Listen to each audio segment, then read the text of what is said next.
Welcome or welcome back. I'm Dr. Suzie Carmack and I'm very glad you're here to join me. Today we're focusing on lunge posture and you'll see variations in the red zone, yellow zone, and green zone in my traffic light method. From my new book, Yoga for One, we can start standing, holding onto a wall or chair back, seeing how we do with taking our one leg back and then releasing one hand and possibly both hands. We'll come through chair pose to get out of the posture. Another variation is to face the chair and place our hands on the chair seat, taking one leg back behind us on the diagonal.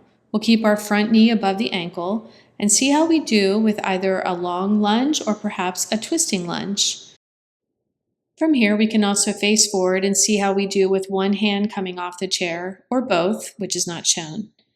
Another variation is to use the chair to come safely to the mat for a gentle kneeling lunge. This is, of course, only offered for those who can be on their knees.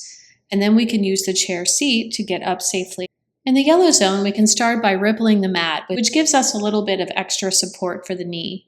We'll take the blocks in front of us at either the low, medium, shown, or high settings, and see how we feel with taking the front leg slightly forward.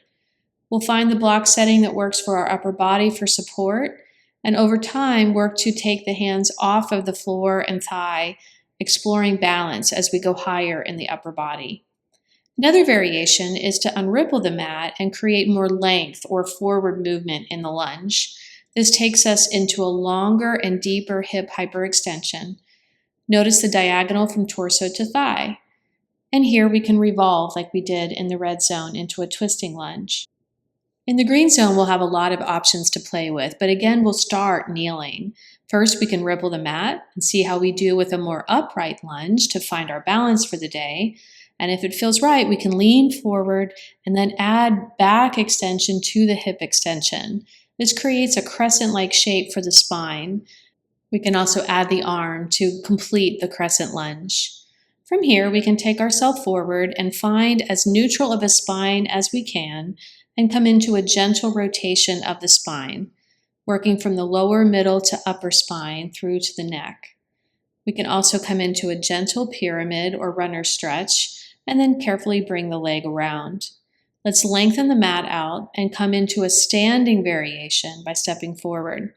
The standing lunge begins with warrior one so that the heel is anchored, and then we'll lift up the back heel once our upper body is stable.